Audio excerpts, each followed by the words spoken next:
Hey baby girl, do you come here to draw a lot?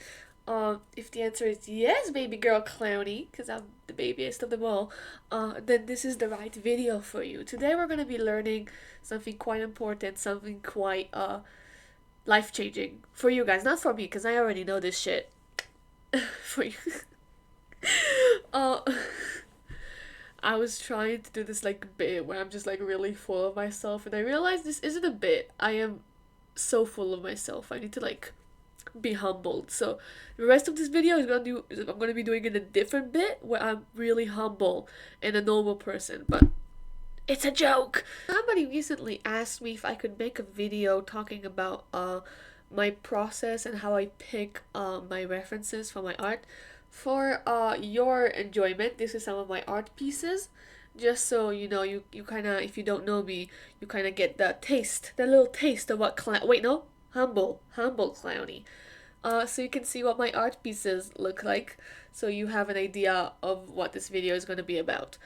The reply was to this drawing, which in the sketch looked like this.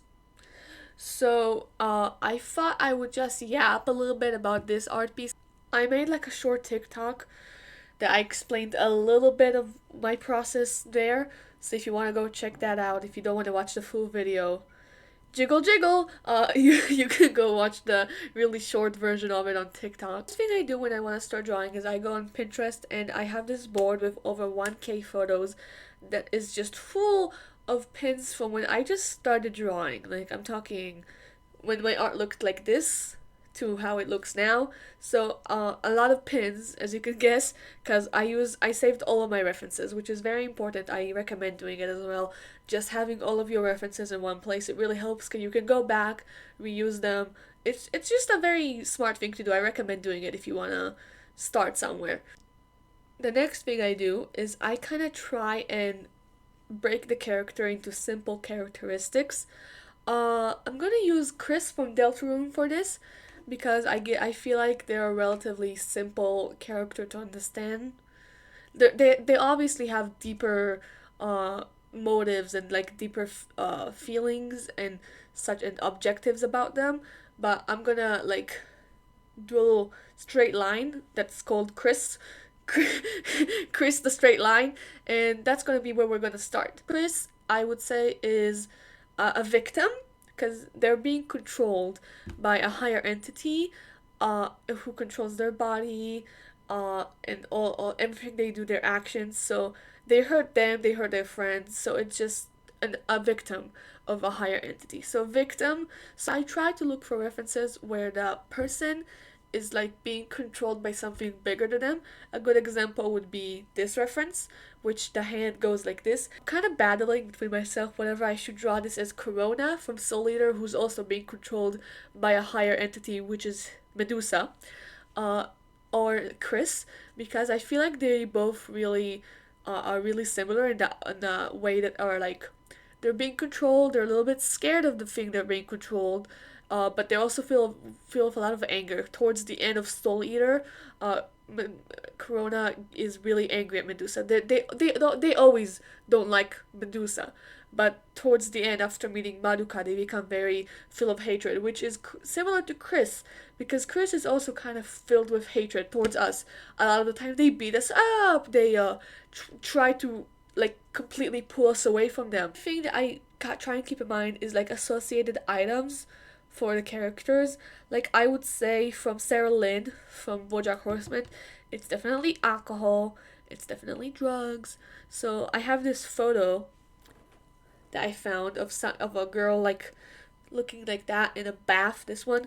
So I thought there's like an alcohol bottle at the back, and I thought it really matches Sarah Lynn really well. This kind of like the color vibes. I try to match the aesthetic of the colors to the aesthetic of my full drawing, which is something I think really helps. Because once you have like in your head the set like already a made up version of the colors you're gonna use, the rest of the drawing just becomes a lot easier to do. Of course, you have to be able to change. A lot of the time in my drawings, what I do is just completely abandon what I was doing before. You'll see it a lot if you watch my speed paints. I'm gonna put one right here where I just did it. Uh, you can see I just got completely, I started doing a face and then I just immediately changed it and just kind of completely changed the way the drawing was looking. So I feel like the colors matters a lot.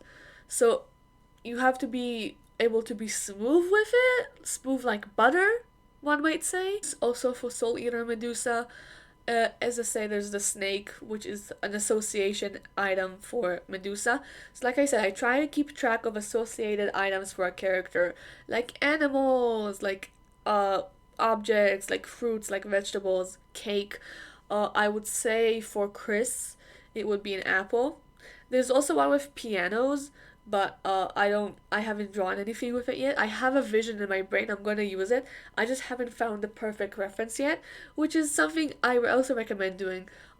If you feel strongly about a reference, then use it. Don't even like, even if you think your art skill is not good enough, which is something that stops a lot of artists, and also I've struggled with in the past, just do it. Just make it exist first, and then you can make it better. I want to say that also sometimes I just like to choose things that are like aesthetically pleasing. Like this one, uh, really talks to me with one of my older art pieces. This one of Feline from Dungeon Mashi. I'm gonna use it again as Feline. So I feel like once you kind of pick up a pattern of how you like to draw a character, it becomes a lot easier. But it takes a lot of practice, and it takes kind of picking a character and just going to town on them. You know, you have to draw them a lot. So you kind of have this like version of them in your head that you feel comfortable doing whatever you want with them. So for me, it's like Magica, Madoka, and Hamura, which are characters I draw a lot. So I have like a lot of drawings with them. So at that point, I just feel very comfortable drawing them in the version I have in my head, and instead of the version that the show represents, because I feel like I kind of turned them into my own Madoka and Hamura, if you know what I mean. So not exactly an OC, but not exactly the original character, which is something I think really helped. The most important part to me is that you care about your process and not necessarily only about the end result. I know it's very difficult to detach the two, but once you successfully do it, I have another video on the process of doing that. So if you want to watch, go ahead. I'll link it in bio. But I feel like if you can successfully detach the two from being one big threatening thing that's like when you before you start the drawing is just staring at you in the eyes and not letting you like touch the canvas, you can successfully unlock a new level of art skill for yourself. I hope you guys enjoyed this video. If you did, please hit the subscribe button. I'll try and make more videos. I kind of disappeared for like a couple of months, but I'm kind of getting back into the YouTube swing. I'll see you guys soon.